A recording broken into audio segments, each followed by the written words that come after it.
पर्यावरणविद एवं सामाजिक कार्यकर्ता सोनम वांगचुक के लद्दाख से शुरू हुई पदयात्रा रविवार सुबह को जुला मंडी के सुंदरनगर में प्रवेश हुई।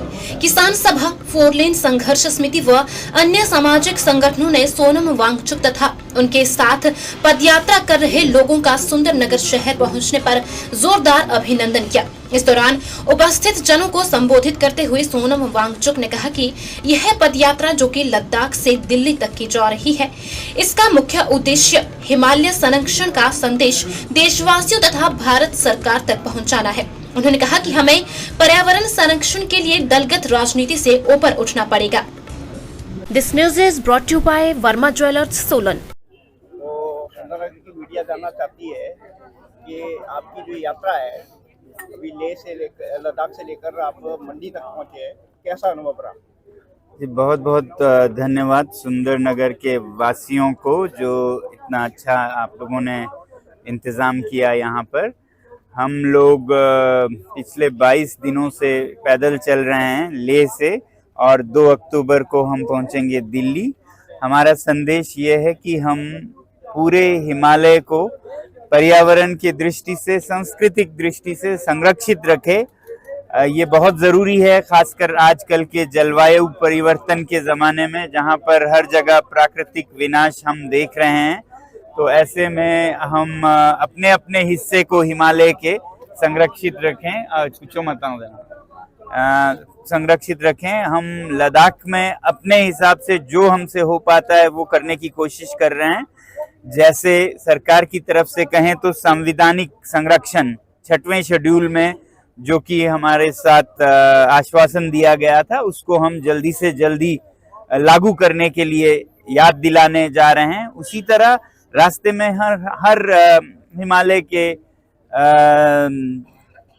प्रदेशों में जाते हुए हर एक गांव में हर एक लोगों से जुड़ते हुए उनसे भी विनती कर रहे हैं कि वो अपने हिस्से को संरक्षित रखें। और फिर हम विनती कर रहे हैं बड़े शहरों के लोगों से कि वो अपने जीवन को सादा करें, क्योंकि उनकी बिजली की ज़रूरत, अत्यधिक ज़रूरत के कारण हिमाचल में हाइड्रो प्रोजेक्ट्स लगते हैं जिनसे कि घाटियां डूब जाती हैं, लोग विस्थापित होते हैं, पेड़ पौधे डूब जाते हैं। वैसे ही खनन होता है आपके शहरों के, आपको 2 मकान काफ़ी नहीं है, 5 मकान चाहिए। तो इसके वजह से सीमेंट की यहाँ फैक्ट्री पे फैक्ट्री लगा रहे हैं जो कि इन पहाड़ों को, इन सुंदर पहाड़ों को खाए जा रहे हैं, निगले जा रहे हैं। और पहाड़ के पहाड़ अब धुआं बन के, कार्बन डाइऑक्साइड बन के पूरे पृथ्वी को गर्म कर रही है। तो इसमें योगदान सिर्फ पहाड़ के लोगों का ही नहीं, सिर्फ सरकार की नीतियों का भी नहीं, वो भी अच्छे हों और मांग करें लोग, क्योंकि लोकतंत्र में लोग जैसा मांगेंगे वैसे ही सरकार करेगी। मगर साथ ही साथ जो शहर के लोग हैं, जो भारत की सबसे ज्यादा आबादी है, वो अपने जीवन को सरल बनाएं, सिंपल बनाएं। आप अपना जो भी सामान या बिजली प्रयोग करते हैं वो अगर आधा करेंगे तो यहाँ के आधे ही पहाड़ जाएंगे, यहाँ के आधे ही घाटियां डूबेंगी, लद्दाख के आधे ही चरागे सोलर बिजली के सूली चढ़ेंगे। तो इसलिए हम लोगों से भी ये विनती करते हैं। फिलहाल हम जब हिमालय के शहरों और गांव से गुजर रहे हैं तो यहाँ के लोगों का सबसे पहले तो धन्यवाद करते हैं कि रास्ते में हमें बहुत बहुत योगदान दिया, समर्थन दिया। और दूसरी तरफ हम अपने अपने हिस्से को हिमालय के संरक्षित रखें।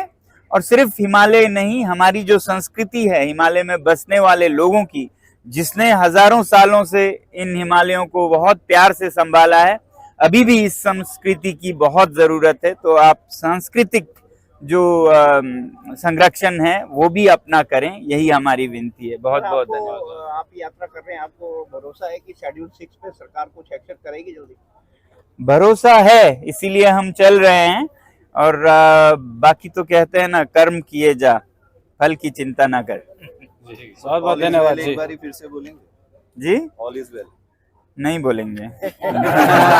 All is not well, all is not well, and that's why we are walking. Thank you.